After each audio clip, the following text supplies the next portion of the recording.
Ok, muy buenas noches. ¿Cómo están? Ahí vamos, Ahí contento vamos, ya de estamos llegando. estar aquí ya, empezar el año, ahora sí. 2023. Algunas Buenas noches dificultades técnicas, ¿no? nuevamente. Sí, buenas noches. Qué Buenas gusto. noches. Eh, lo que vamos a hacer hoy es discutir trialogar sobre un tema muy, muy actual. En América Latina estamos siendo testigos de un conjunto de confrontaciones sociales, políticas y un escenario de agudización de los efectos del cambio climático, ¿no? ¿Qué hay detrás de estas fragmentaciones? ¿Qué hay detrás de estas confrontaciones continuas? De ese tema nos vamos a ocupar en este triálogo esta noche. ¿Qué tiene que ver estas confrontaciones con los recursos naturales que tenemos en América Latina? Para ello, dejo con ustedes José Salcido de México, Sebastián Batista de Brasil y Cifredo Ospina de Colombia. La pregunta está planteada, nos escuchamos. Bueno, muchas gracias. Buenas noches para todos y para todas. Me encanta que volvamos a encontrarnos en estos triálogos en este año 2023. La verdad es que es muy bueno que refresquemos conceptos y que miremos entre todos alternativas para salir del meollo estructural planetario en que nos encontramos. Es una situación que parece no tiene remedio. La ya tan trabajada que hemos discutido aquí tanto, hemos charlado, la crisis energética mundial, el uso de energías sucias, puercas, como fuente de contaminación del planeta, la respectiva incidencia en el entorno con lo del cambio climático, que cada vez se ve más oscuro el panorama.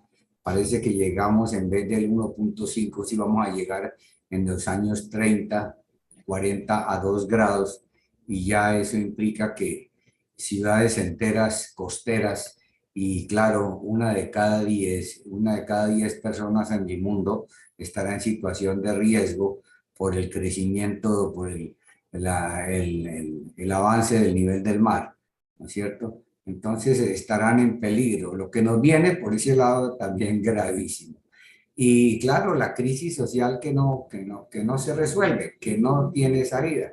Los depredadores del 1% en guerra entre ellos, ¿cierto? Y utilizando payasos, idiotas útiles, regiones enteras arrodilladas a esos intereses, y a nivel general y a nivel local en los distintos países, pues la desproporción tan inmensa, la desproporcionalidad en cuanto al acceso de los recursos del cerebro, recursos tricerebrales, de conocimiento, de sabiduría, de educación, básicamente, los recursos de la espiritualidad, los recursos de la creatividad, de la posibilidad de construcción de mundos nuevos, y los recursos técnicos, tecnológicos, están todos amarrados y absorbidos por un escaso grupo de personas, y la gran mayoría de la gente por fuera de eso, lo que llamamos injusticia social. Entonces, me gustaría que nos refiriéramos a esos tres componentes, ¿no? A mí me gustaría empezar diciendo que el escenario está cambiando aceleradamente de lo que fue el consenso de Washington, ¿no es cierto? Y un mundo unipolar. Pasamos ahora a un mundo que ya se ha dado cuenta que no puede seguir siendo unipolar, que no puede seguir dependiendo de unos procesos, de unas cadenas productivas fácilmente colocadas por los grandes oligarcas del planeta en determinados lugares para su comodidad, y que tenemos que empezar a mirar a nuestro propio ombligo. los países están mirando al propio ombligo y empezaron a mirar seriamente después de la crisis del 2008. Recordamos la crisis financiera del 2008, que se aceleró la economía mundial, ¿sí? Y con unos índices pues, que no se esperaban. Pero la cuestión hizo aguas con la pandemia, y en la pandemia nos dimos cuenta que estábamos todos dependiendo para insumos vitales de envíos que venían desde la China, que venían desde cualquier región del mundo, menos que salían del propio país. Entonces vimos la vulnerabilidad en que nos encontrábamos los distintos países, sobre todo en relación con los aspectos o con los productos necesarios para garantizar la salud y la vida de las personas. Eso fue una especie de toma de conciencia de que la cosa no puede ser así tan internacionalizada, tan global. Entonces esa globalidad sufrió una tremenda, digamos, frenada, un frenazo impresionante. Porque, inclusive la producción de artículos como los automóviles, por ejemplo, están haciendo entregas de automóviles a año y medio. Están vendiendo o haciendo cola para venderlos con todo ese tiempo. Y así una cantidad de productos que dependen de unos procesos de producción en partes, en unas cadenas de distribución demasiado costosas y demasiado largas, y por lo tanto generando dependencia nacional. Y después viene la tensión, el conflicto del 1% entre el 1% de los superoligarcas depredadores angloamericanos, ¿no es cierto?, unidos a la OTAN, Estados Unidos, Europa arrodillada, ¿no es cierto?, peleando con el 1% de oligarcas rusos y de oligarcas de la China, porque al pelear contra Rusia están haciendo contención a China, ¿verdad? Entonces, ya esa globalización predicada desde el consenso de Washington se acabó, se rompió. Eso ya no hay la tal solidaridad para depredar el planeta entre el 1% de manera impune y sin pisarse los talones. Empiezan a pisarse los talones. Pero empiezan a pisárselos, ¿por qué? Porque estamos frente a otro problema que tú, me imagino, lo abordarás ahora, José, ese problema de la escasez de recursos y de la espada de Damocles que nos cuelga. Lo cierto es que se ha vuelto a proteger lo nacional, se han relocalizado las empresas, entonces ahora en vez de ponerla en la India y la China, tienen que volver a las distintas patrias y sobre todo en producción de insumos que tienen que ver, que son altamente significativos, muy importantes, que determinan puntos de inflexión en cuanto al desarrollo digital, en cuanto a telecomunicaciones y en cuanto a aspectos de esa índole técnica. Entonces, se viene entramos en un proceso de redefinición de la producción, sobre todo de la localización de la producción y de cuidado, muy importante, de lo que es la producción básica necesaria para mantener la alimentación, la sobrevivencia de los connacionales. Eso no significa que la globalización se acaba. Sigue existiendo la globalización, pero en un 20% o en un 30%. Y en un 70-80% tiene que producirse lo necesario para asegurar la vida y la sobrevivencia, la seguridad alimentaria y la salud de la gente en los distintos países o en las distintas regiones. Por eso ahora los pactos regionales o ecorregionales son fundamentales, porque ya no podemos depender de la producción del trigo en Canadá, del trigo en Europa. No, tenemos que hacer alianzas regionales con el fin de volver a asegurar esa alimentación para nuestros connacionales o para nuestros continentales, por llamarlo de alguna manera.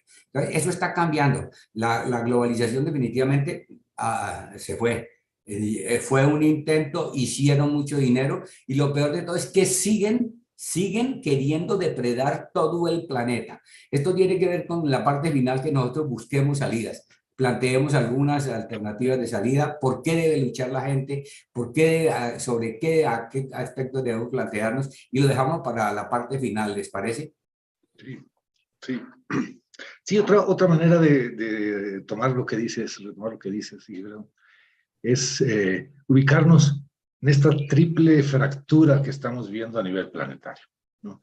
La primera fractura por la que empiezo es la fractura climática, y además digo yo, una fractura expuesta e infectada, ¿no? La fractura climática.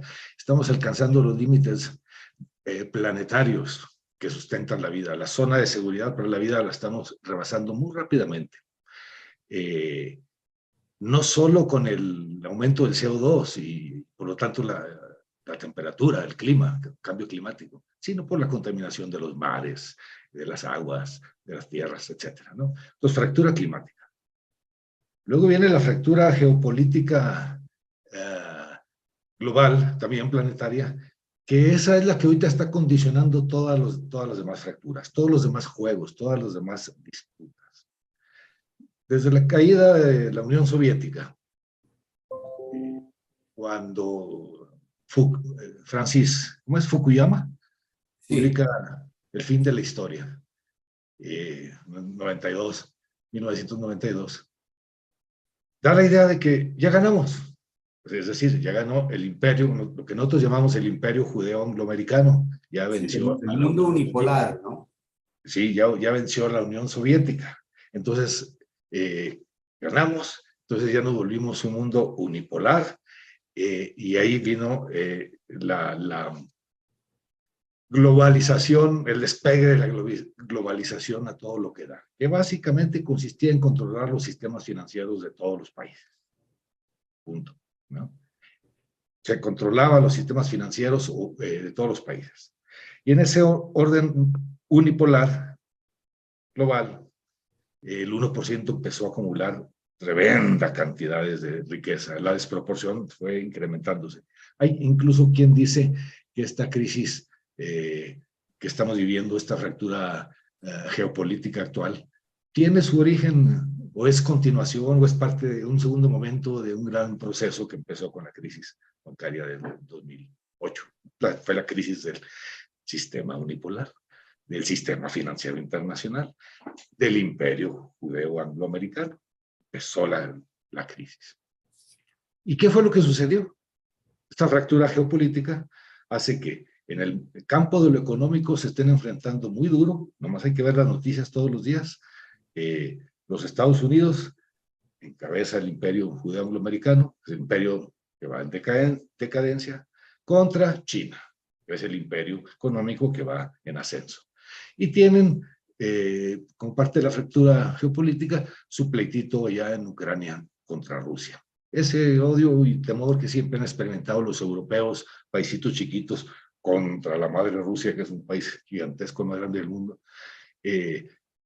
sale a la menor provocación a la luz. Y entonces tenemos fractura geopolítica económica con China, fractura geopolítica militar contra Rusia en Ucrania. Y ese juego nos permea a todos. Entonces tenemos la fractura climática, la fractura geopolítica, en la que de un mundo unipolar controlada por los Estados Unidos, ahora empieza a conformarse rápidamente, ya muy adelantado, pero todavía no terminado, este mundo multipolar que va a empezar por lo pronto con 2 polos y luego 3, podrán ser más. Los 2 polos son... Ahí ya claramente hay 2, ¿no? Es decir, en este momento ya hay un tensionamiento Oriente-Occidente y esa es una primerísima expresión del fin de la globalización, porque es la lucha del 1% angloamericano contra el 1% eslavo y chino. Es clara esa bifurcación, ¿no? Esa división que antes no, el 1% dominaba el planeta y hacía sus negocios impunemente. Ahora ya, ahora, ¿por qué? Porque los recursos son cada vez más escasos y porque necesitan vender lo propio, quitarle los negocios al 1% eslavo y chino, quitárselos. Y de hecho están mandando gas a Europa. ¿Y ahora quién les va a entregar el diésel? Pues ellos mismos, el 1% de los grandes oligarcas de este lado. Ese es el verdadero asunto. Es una disputa maximocrática con los dientes afiladísimos sin importarles además nada que tenga que ver con el futuro del planeta, con la ruptura climática que tú estás planteando. Y que en este proceso de convertirse en unipolar, ahorita bipolar y luego multipolar, con el surgimiento de este tercer gran subgrupo que sería el de los BRICS, que está renaciendo, ya existía, pero está agarrando vuelo. Ahí se identifican mucho el sur global, aunque es más amplio el sur global que los BRICS, pero los países más fuertes del sur global están queriéndose meter a los BRICS, como sería la Argentina, como sería Arabia del Sur, como otros países que están queriendo entrar a Irán, a los BRICS, ¿no? Entonces vamos a tener un mundo tripolar que nos da una idea muy clara de esto que nosotros llamamos juego triádico, y el concepto que quiero meter porque permea todo lo que está pasando. Cuando yo conocí, no sé si ustedes tienen esa memoria o una semejante, Fiji, Sebastián, cuando yo conocí cibernética social y escuché o leí la definición de sistema, para mí fue como una revelación. Así me cayó un 20. ¿No? Y me acuerdo la primera parte, solo voy a citar la primera parte. Esta idea de que el sistema es un paquete de energía que está polarizado por la disputa interminable y sin límites por los medios de energetización. Así decía, ¿no? Estamos hablando de los 80. Disputa interminable y sin límites por los medios de energetización. Dije, eso es.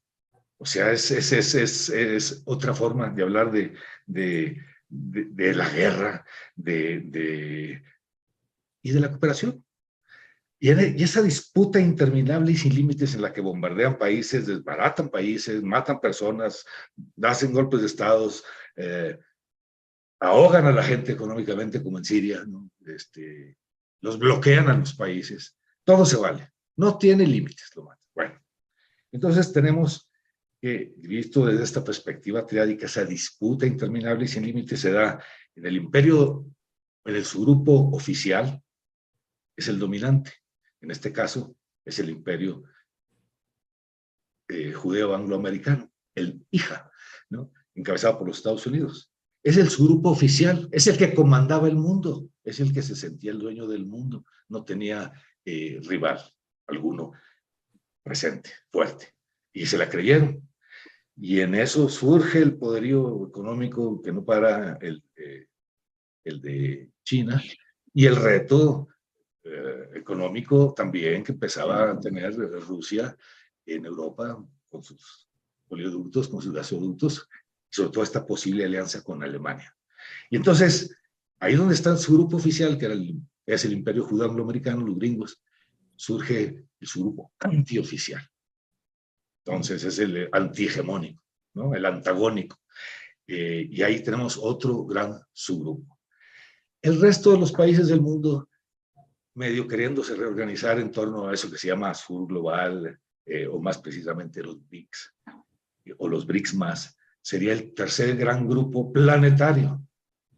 Se llamamos el grupo oscilante.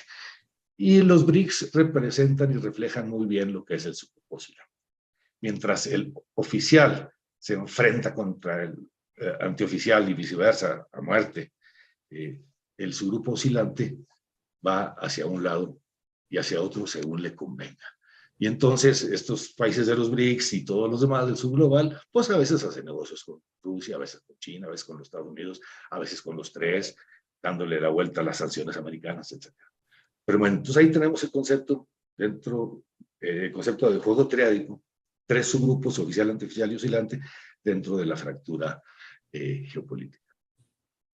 Estas crisis, estas fracturas climática y geopolítica, que nos tiene la guerra en Ucrania, que puede volverse una locura, en cualquier momento se puede disparar, que se pueden volver locos y iniciar otra guerra semejante en torno a Taiwán, allá en China, ¿no? Y que son graves. Hay otras muchas guerras más, pero son graves porque se involucra a los imperios, a los jugadores fuertes. Están provocando una tremenda fractura social.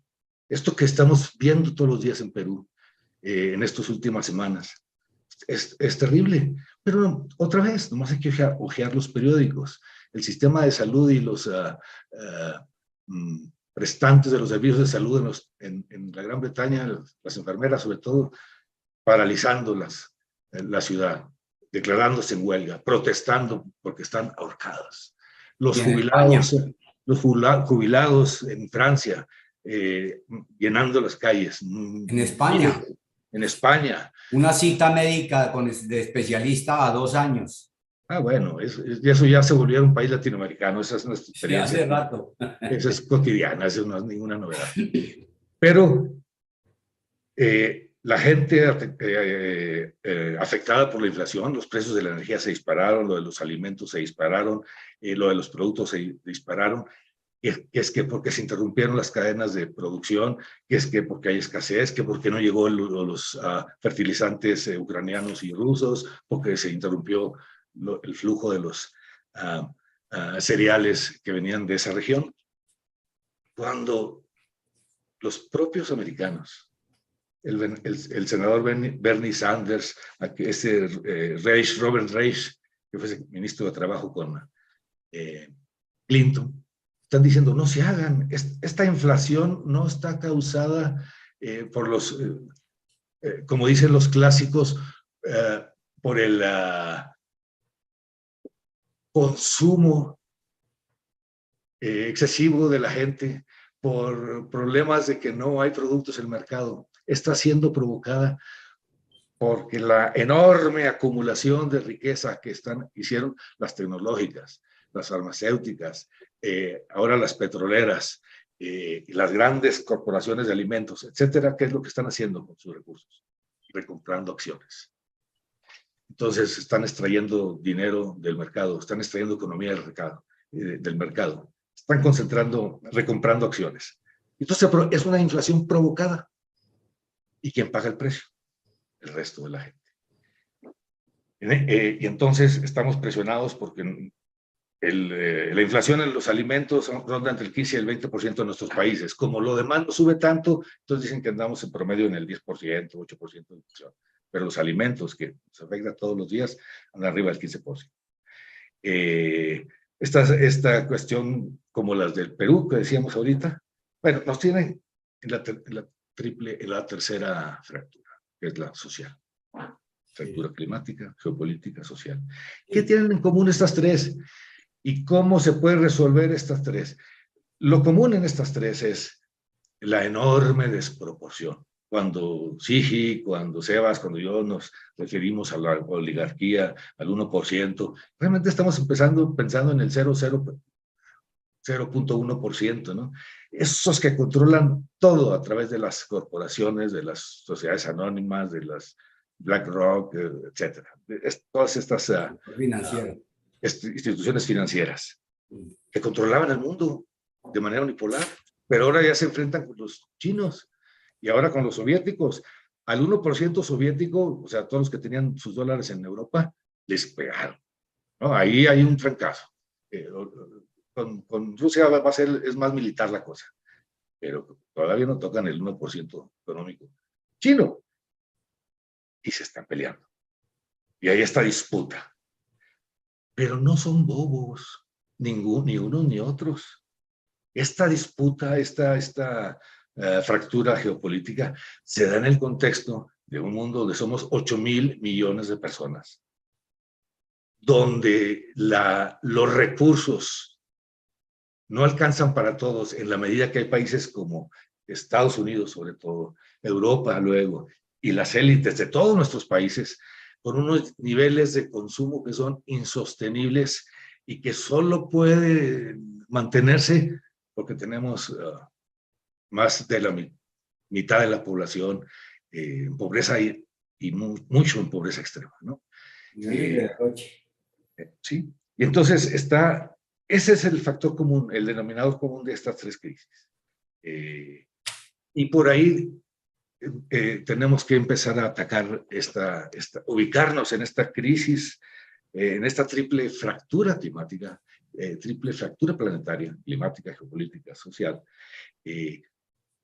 para darle salida.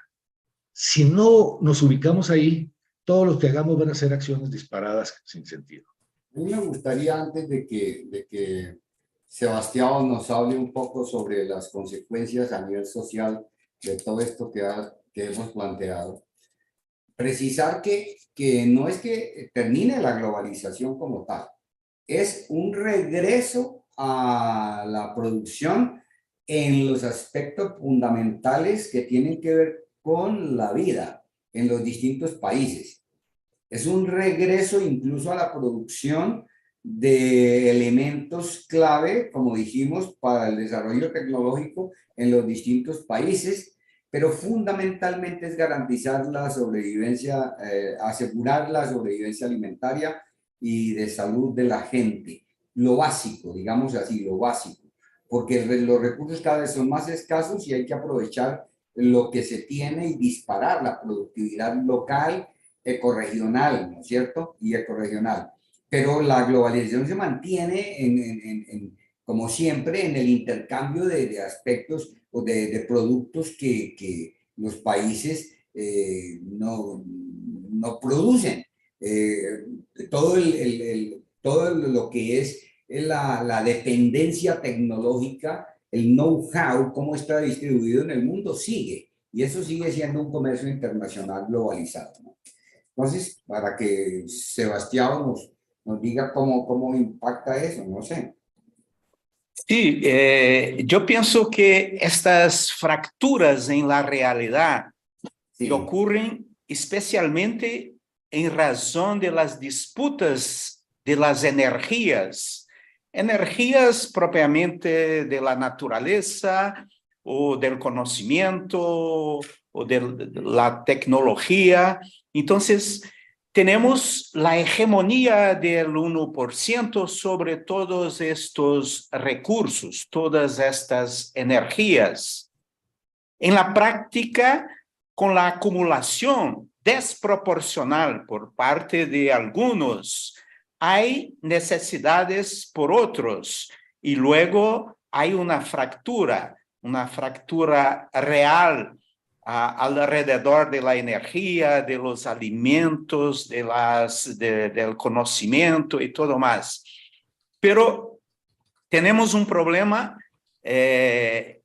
muy serio que se ha producido en la globalización, que es la globalización cultural.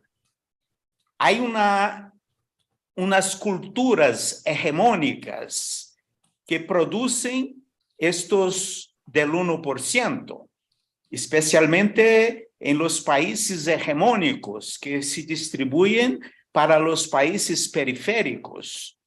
Y esta cultura se produce muy fuertemente para mantener la gente enganchada en las ideas que predominan y traen beneficios para estos grupos del 1%. No nos engañemos, porque hay una industria de producción de cultura para mantener la gente enganchada. Desde el Banco Mundial, por ejemplo, tuvimos en la presidencia de Robert McNamara, que fue presidente del Banco Mundial a partir de 1968 hasta 80 y pico. Entonces se creó una programación de políticas públicas que se llamaba asalto a la pobreza. Esto significaba y significa aún, esto fue el principio de lo que hoy llamamos neoliberalismo. Entonces, todas las ciencias empezaron a trabajar para que se manejara, para que se hiciera la gestión de la pobreza, para que la gente no se fracturara en la violencia, para que la gente, para que los pobres no salieran a la calle, y tampoco para que disminuyera la riqueza del 1%. Entonces, la idea era poner las ciencias, los conocimientos, el derecho, la psicología, las otras ciencias, especialmente la económica, para mantener la gente a un nivel de pobreza no demasiado para que no se salga a la calle y, por otro lado, para mantener la seguridad de los capitales, de los programas empleados en los países, especialmente en los países periféricos. Entonces, hay una producción de cultura que estuvo hegemónica, que partió del centro financiado por el 1%, por el capital, por los bancos y grandes compañías. Todavía tenemos esta cultura hegemónica en gran parte del país. Asistimos a la fractura en la realidad por la disputa de las energías de sobrevivencia en el planeta.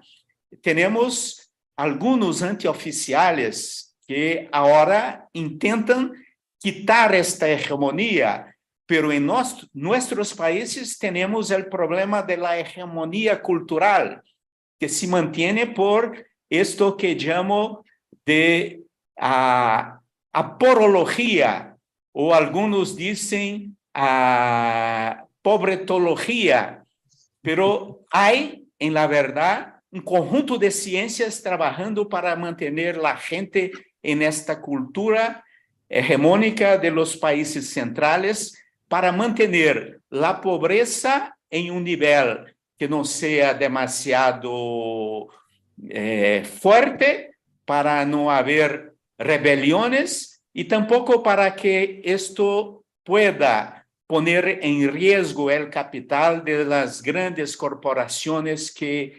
emplean y utilizan los recursos de los países periféricos. Entonces, los mayores pobretólogos han sido las iglesias, las religiones. El problema es que, a los por ejemplo, calmaditos, prometiéndoles el paraíso en la otra vida. Y porque se dice, por ejemplo, que no tengan envidia. Porque no se debate, no se discute, y se suele decir que en religión, en política y en la justicia no se discute, no se debate. Es donde está el manejo de las cabezas, sí, de las cabezas individuales y de las cabezas grupales y sociales de la gente del planeta. Es la mejor manera de manejar los pobres, es a través de la justicia, del derecho, de la política, porque el 1% paga muy bien a los políticos regionales para mantener las leyes y el derecho favorable al 1%. Y además de esto, para que la gente sea pacífica y no cuestione y no cree alternativas, la religión es muy fuerte en este combo para mantener la dominación del 1%.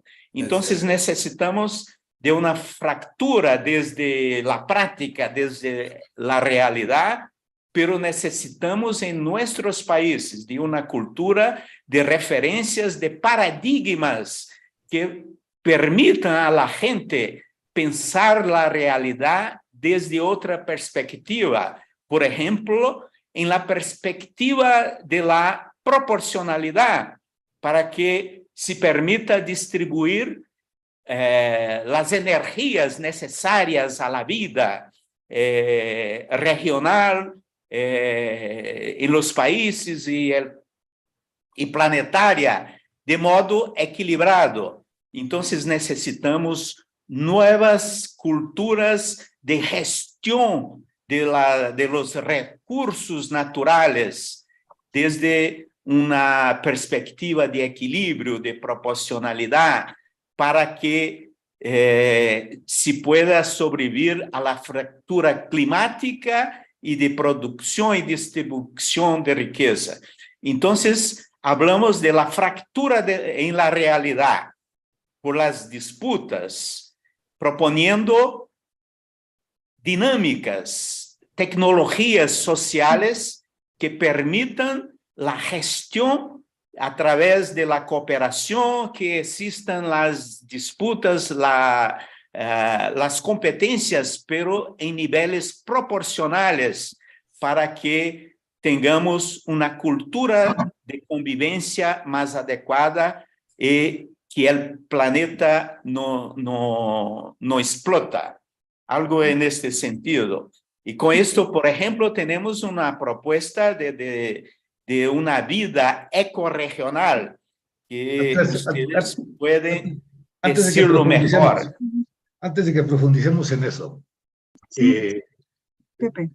¿cómo impacta todo esto en la disputa por los recursos en América Latina? Yo creo que la pregunta que yo haría es una pregunta retórica, pero la hago en voz alta, no quiero que me la respondan ahorita. Tanto tú, Sebas, como sí, es, ¿cómo va a ser la aporología, Sebastián, en la esfera del planeta que va a quedar dominada por los chinos? Porque todo este discurso de aporología que has dicho, toda esta gestión de la pobreza que conocemos, en todos nuestros países hay programas para aliviar la pobreza, pues estamos en la órbita, nosotros en Indoamérica, en la órbita del Imperio Judeo-Angloamericano, ¿no? Sí. Ahora, ¿cómo irán a ser los chinos? No quiero que me lo respondas ahorita, pero es una pregunta interesante. ¿Cómo van a ser en su esfera esto es la lucha de la pobreza? ¿Será que por lo menos, como sucedió en la Guerra Fría, la amenaza del otro, ¿no? La amenaza de los americanos por un lado, la amenaza de los chinos y rusos por el otro lado, haga que baje un poquito la polarización por sobrevivencia? Porque si ustedes lo ven en pensadores, en analistas, en intelectuales acá indoamericanos, hay muchos que están encantados con el poderío que está mostrando Putin, Rusia, con las habilidades de sobrevivencia y de desarrollo tecnológico y económico de China, porque como están de anteoficiales del imperio que nos friega a nosotros, el imperio americano, entonces volteamos, como en la Guerra Fría, volteamos a ver al otro imperio. Y entonces qué bueno que las derrotas que le hacen pagar, las derrotas ¿cuál es el verbo? Que le infligen los chinos y los rusos a los americanos, muchos latinoamericanos las celebran como propias. Yo diría, ojo. Sí, tenemos que estar sí, atentos, que siempre habrá esta competencia, habrá un poder hegemónico, el oficial. Y pero lo que yo digo es que en este mundo multipolar se están volviendo dos, ya no es uno, son dos. Sí, por ahí voy. Okay. La hegemonía de la globalización ha producido un polo de poder extremo fuera de las proporcionalidades. Tuvimos la suerte que tenga aparecido una contraposición, el antioficial. Pero, ojo, este antioficial quiere ser hegemónico. Todo poder antioficial quiere tomar el lugar del hegemónico. Entonces, si salimos del polo del poder del imperio actual y caímos en la periferia del poder que ahora está en competencia, el antioficial, pasamos de uno para el otro y tenemos el mismo problema.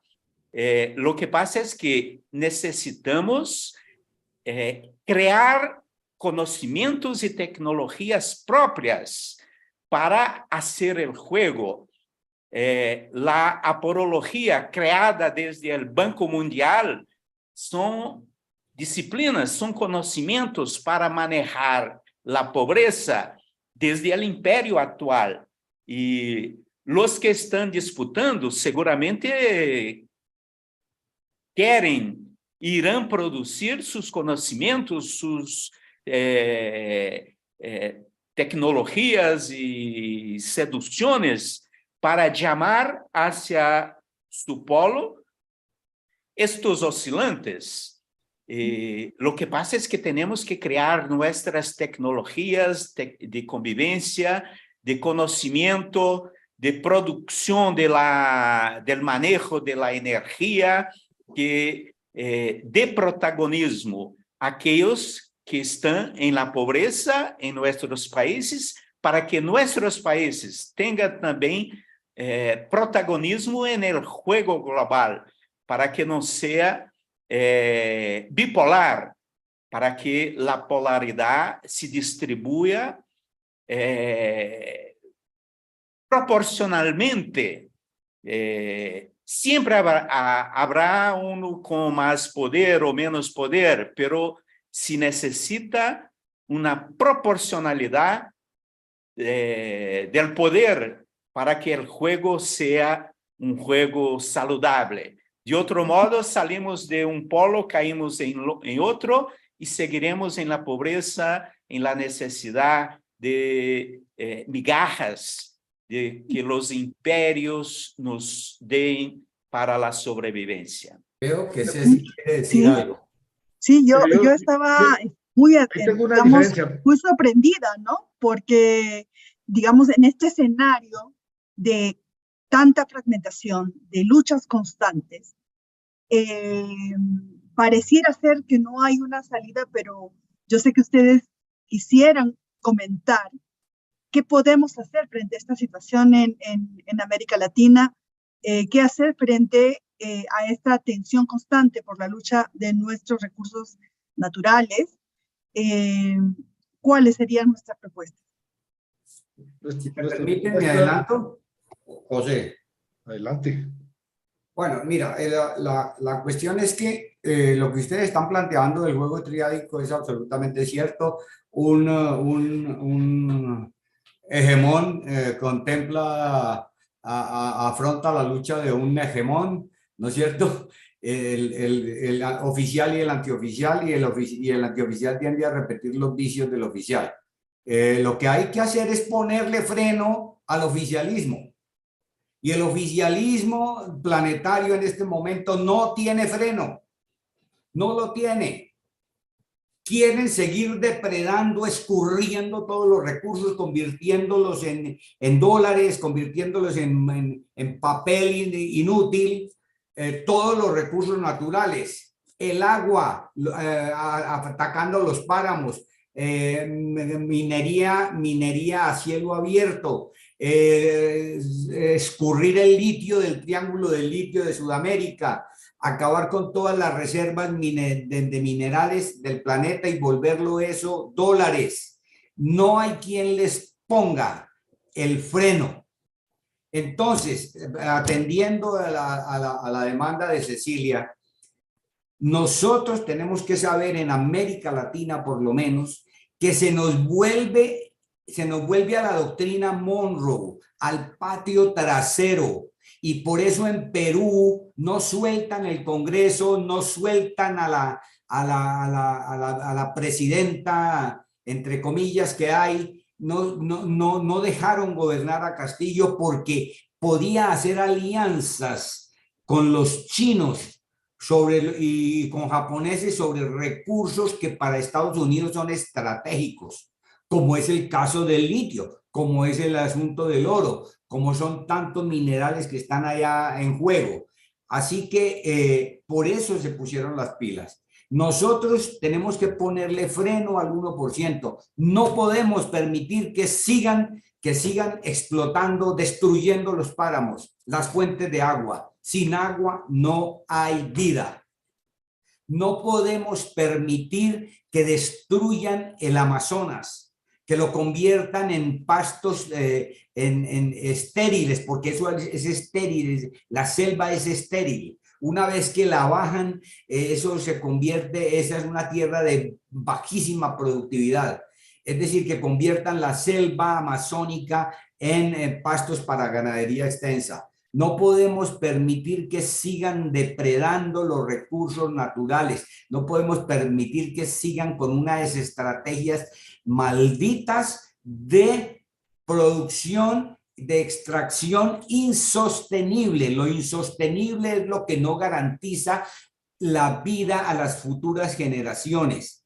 Eso es insostenible. Entonces, todas las peleas en América Latina, las peleas que estamos dando, se están dando por un aumento de la conciencia popular frente a la escasez de recursos y sobre todo como manera de ponerle freno, de ponerle límite a ese oficialismo maldito que está depredando, acabando con lo poco que queda en el mundo para sobrevivir. Así que nuestras luchas en América Latina son luchas que tienen que ver con la sobrevivencia, el aseguramiento del agua, el aseguramiento de la producción local de lo que necesitamos para vivir, el aseguramiento de la inclusión de la gente, de todos en esa posibilidad de acceso a los bienes de consumo necesarios para vivir. Justicia social se llama eso. Entonces, esas son nuestras peleas y creo que hay un aumento muy importante. Por lo menos en Colombia lo estamos viendo. La gente aquí en el páramo Santurbán, en Santander, no se ha dejado meter la mano una pala por allá. No han permitido la extracción de oro que han querido hacer, lo del fracking para sacar petróleo, acabando con el agua y acabando con los páramos.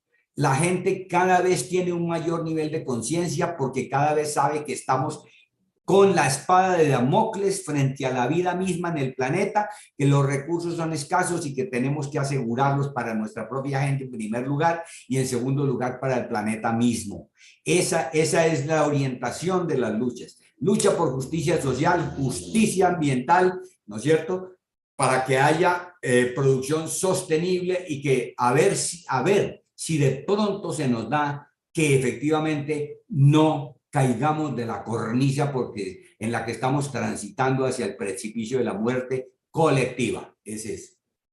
Ahora sí. Y esto nos mete en una dinámica muy interesante. No lo vamos a resolver de un día para otro. Así como los ecologistas se propusieron la meta del 1.5% grados centígrados para el 2030, es decir, que la temperatura del planeta no subiera más de eso. Nosotros decimos que tenemos de aquí al 2030 para generar la inflexión hacia un mundo proporcional. ¿Pero dónde? ¿Cuándo? ¿Cómo? Bueno, el cuándo, de aquí al 2030. ¿Dónde? Ecorregionalmente. Me hablas del Amazonas, yo lo entiendo, yo vibro con el Amazonas, sé que lo que significa para el mundo, sé la importancia que tiene para el mundo, pero me queda muy lejos. Entonces nosotros ahí hacemos el énfasis en la ecorregión, en la capacidad que tengamos de autogobernarnos entre todos, y ahorita voy a eso. Pero perdóname. Para los vientos, las lluvias y las tempestades, a México no le queda lejos el Amazonas. Sí, estoy exagerando la postura. A todos nos llegan las arenas del Sahara. Estamos en un solo planeta, es una sola jaula. Pero yo no puedo salir aquí a la calle a pelear por la defensa del Amazonas. Y si salgo, pues no voy a lograr nada. Sin embargo, si salgo y defiendo, si estoy en la laguna, allá en Torreón, norte del país, y defiendo mi ecorregión, que esa sí la conozco, y sé dónde está Matamoros, y sé dónde está Chávez, que es Francisco y Madero, y Gómez Palacio, y Lerdo, y los otros municipios que están ahí, y sé que el problema que tenemos es el agua. Entonces, nuestra propuesta ecorregional tendría que pasar por rescatar ecológicamente el agua, la tierra, la producción de alimentos, no solo de nueces deliciosas, se producen unas nueces deliciosas para la exportación, pero ¿y los frijoles? ¿Y el maíz que necesitamos para comer? Entonces necesitamos este acercamiento ecorregional, porque esa sí la toco, esa sí la palpo, esa sí la percibo. Y cuando haya algún movimiento por alguna organización internacional, vamos a defender la Amazonas, pues salimos y protestamos, porque somos ciudadanos planetarios. Pero la lucha cotidiana, el aquí y ahora, está en nuestra ecorregión. Aprovechamos la coyuntura de la fractura geopolítica. ¿Y eso qué significa? Que tenemos que ir avanzando poco a poco a redefinir estas entidades federativas que llamamos países o estados, entidades federativas o municipios, y que correspondan a características ecorregionales, los que dependemos de un mismo río, de una misma costa, de una misma montaña, etcétera. Todos somos el planeta y todos dependemos de todo. Pero nuestra vida cotidiana, y entonces tendremos que ir pensando en redefinir la manera en que nos gobernamos. Pero estamos en una transición, no se va a lograr. Queremos hacer la inflexión. Y esta forma de autogobernarnos entre todo incluye en esta transición a los poderes económicos. En mi ecorregión juegan, ¿no? Y controlan el agua. Y tienen una industria lechera y una industria refresquera y otras industrias.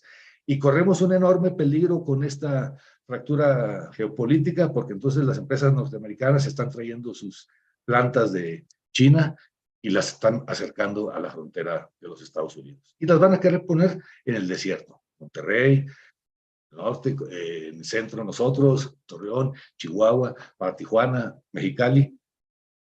¿Qué es el desierto? Es el desierto, no hay agua, y nos van a traer empresas que requieren mucho consumo de agua. ¿Cómo hacemos con eso?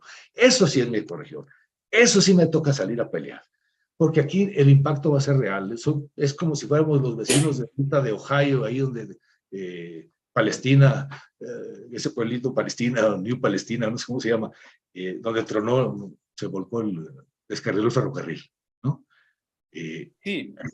Ahora sí, ya saben lo que es un problema Siguiendo en este, ecológico, ¿no? Entonces, así nosotros tenemos que hacerlo local, ecológico. Sí, Sebas. siguiendo en esto, es que no hay otro camino, porque el Estado neoliberal que está vigente en nuestros países, que viene desde el imperio, que viene desde el proyecto de la apología, que viene planeado desde Banco Mundial, está todo con leyes, el Estado está todo conformado para que las élites tengan la mejor parte de toda la riqueza, de todas las producciones. Si intentamos hacer algo dentro del Estado, no tenemos mucha suerte. ¿Por qué? El Estado judicial, por ejemplo, los jueces están todos entrenados para aplicar la ley para el más fuerte. La ley es para los de arriba de la pirámide social, no es para los de abajo. Todos saben de esto. Si preguntas en la calle si un rico va a la cárcel, todos dicen, no, los ricos no van. O por si acaso uno va como ejemplo para que se diga que la ley es igual para todos, pero todos saben que no son iguales. Entonces, tendría que ser un rico negro. sí, los marginales, los de la periferia no van a la cárcel y hacen todas los crímenes posibles en el campo económico, pero corrupción y todo más, pero esta gente está protegida, salvo algunos para servir de ejemplo. Entonces, Escucho un poco de fatalismo, Sebas, discúlpame. no, pero... tú dices que eso ya está así. No, mira que no. Hay una emergencia de nuevas ciudadanías en el planeta entero y en América Latina en particular. Son nuevas ciudadanías conscientes del momento crucial del planeta y conscientes de la necesidad de asegurar el alimento y la sobrevivencia de los connacionales y digamos, los ecorregionales. Hay un Sí, aumento estamos grande de la diciendo lo mismo. ciudadanía. Y un ejemplo de eso te lo doy en Colombia. En Colombia estamos cambiando. El pacto histórico está cambiando leyes inamovibles desde hace 200 años, ¿no es cierto?, para favorecer a ese 10% de precarios, depredadores, y estamos cambiando, modificando, pero se necesita que la ciudadanía se haga presente, combatiendo en las calles. La gente está en pie de lucha defendiendo asegurar la vida, la posibilidad de asegurar la vida. La gente está emergiendo como ciudadanía nueva, consciente. Sí es posible cambiar esas malditas, podridas leyes que favorecen al 1%, a los hegemónicos. Sí es posible modificar las cosas siempre y cuando una nueva ciudadanía se presente, si una nueva ciudadanía diga, aquí estamos para defender una nueva manera de construir las relaciones sociales. Entonces, yo con todo respeto, pero veo en ti una especie de fatalismo ya establecido. No, que, no, pues, pero no es esto, no es no. esto. Lo que digo es que el Estado está para el 1%. Entonces, necesitamos de la ciudadanía Bueno, para cambiar el Estado, porque como está a servicio del 1%.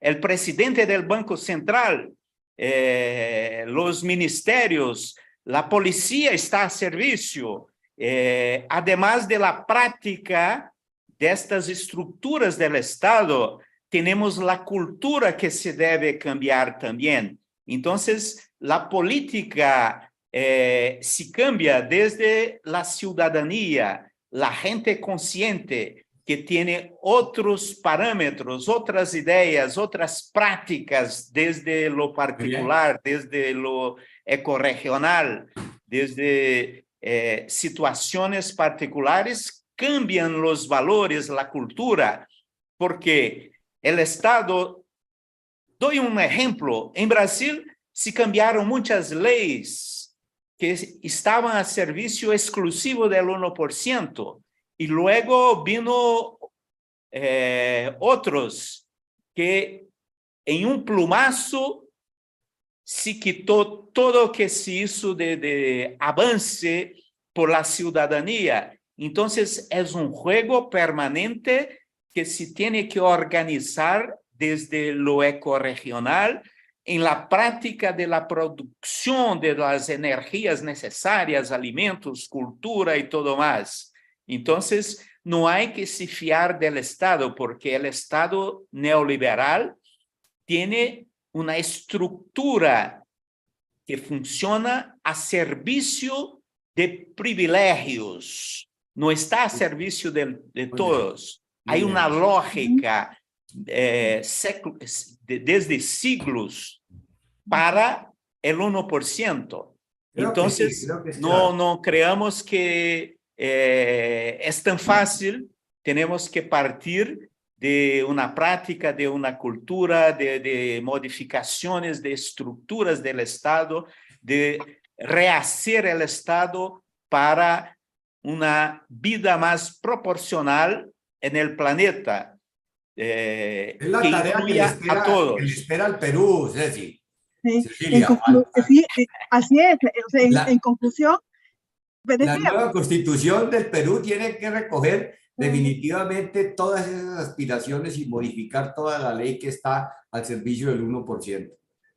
Es que en realidad sí se requiere un nuevo contrato entre la sociedad y el Estado, ¿no?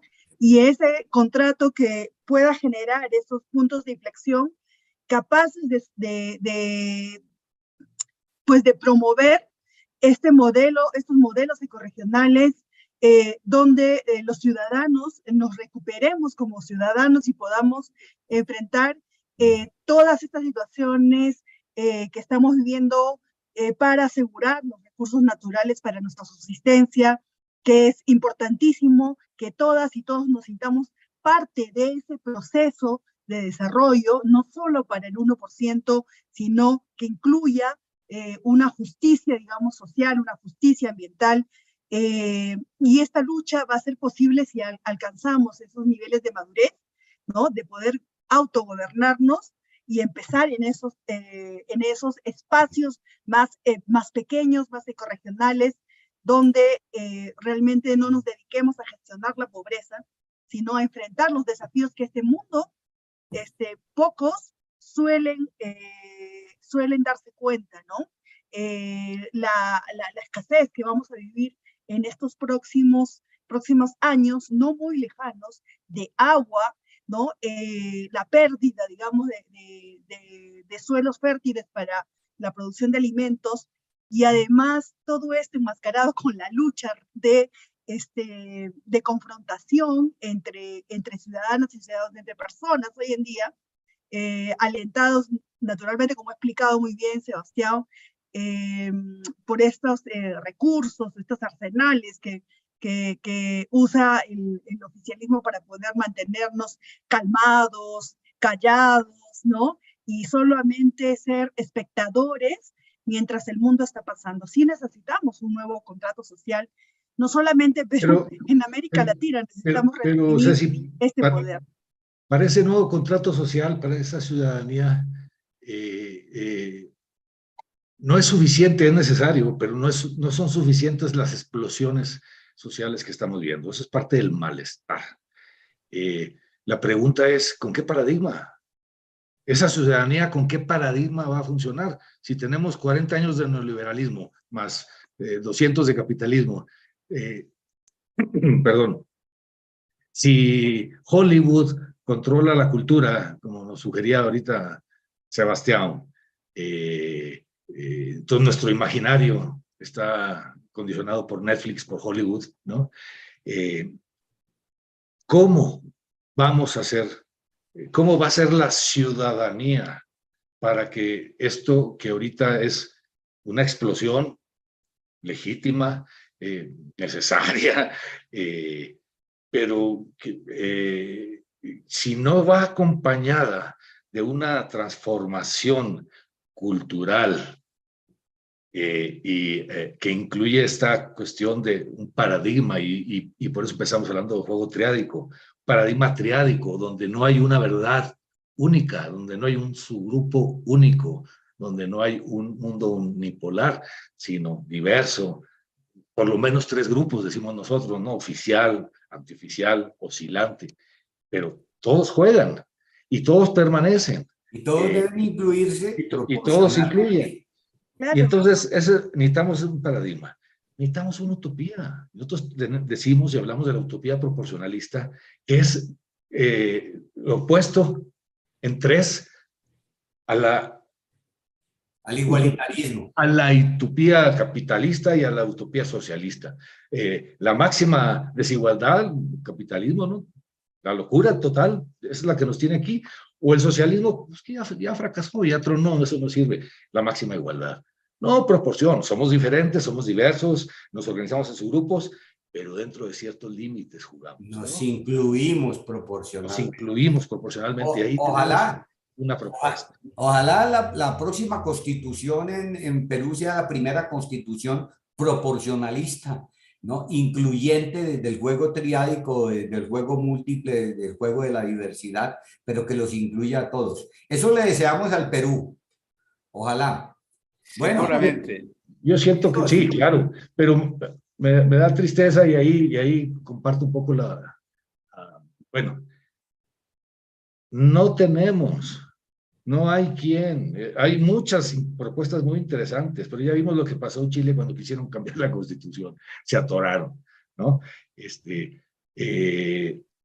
Porque no hay realmente una propuesta alternativa.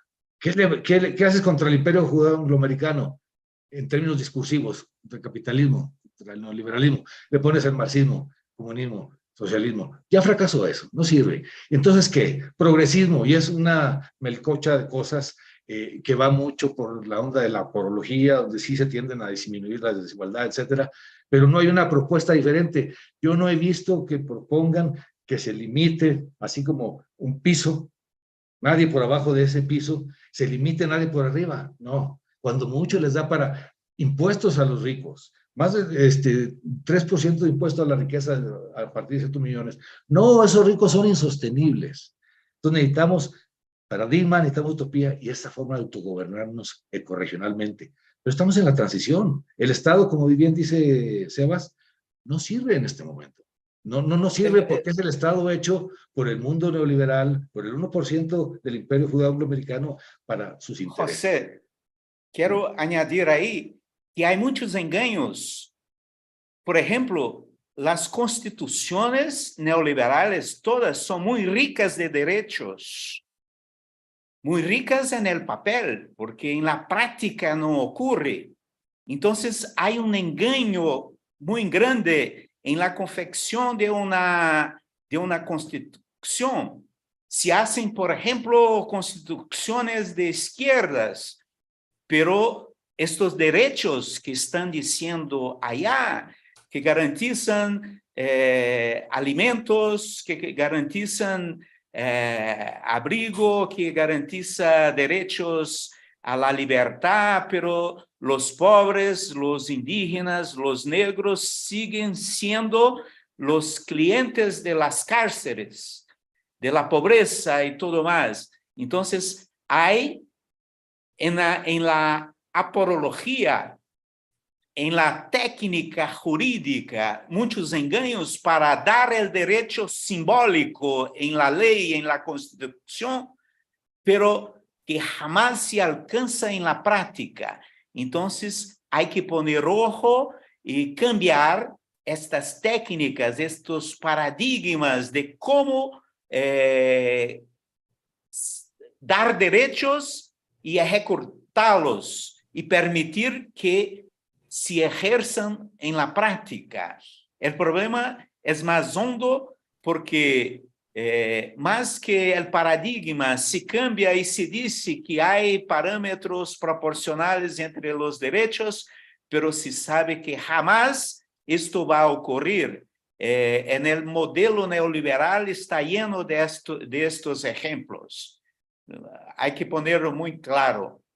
Bien. Muchas gracias, Sebastián, Sigfrid, José. Tenemos, digamos, un reto grande como ciudadanos, como partes, digamos, de esta América Latina con una cantidad importante, ingente de recursos, pero también necesitamos cada vez más abrir los ojos a una realidad que la sentimos lejana, pero que desata un conjunto de tensiones, pero sí sabemos que tenemos unas salidas y el proporcionalismo, de hecho, es una forma de pensar en estas salidas, ¿no? Muchas gracias y muy buenas noches a ustedes. Bueno, a ustedes, muy amables. Muchas gracias. Solo recomendaría a las personas que nos han seguido, que tienen paciencia, que visiten nuestra página, ciberneticasocial.org, porque ahí explicamos con más detalle, complejo, difícil, pero con más detalle, más profundidad, qué estamos hablando cuando nos referimos al proporcionalismo. Y lo vamos desglosando en niveles, nos da un buen acercamiento, y recordar que hay una ventana de oportunidad, 2030. Si los chinos, los rusos y los gringos no deciden hacer un ataque nuclear, tenemos esa ventana de oportunidad. Si el planeta no truena por la fractura climática, la fractura ecológica, tenemos esa ventana de oportunidad. Y si aplicamos nuestra cabeza pensando en ese mediano plazo, 10 años, tenemos una ventana de oportunidad. Seguramente. Hay una esperanza. Asumirla y echarle ganas.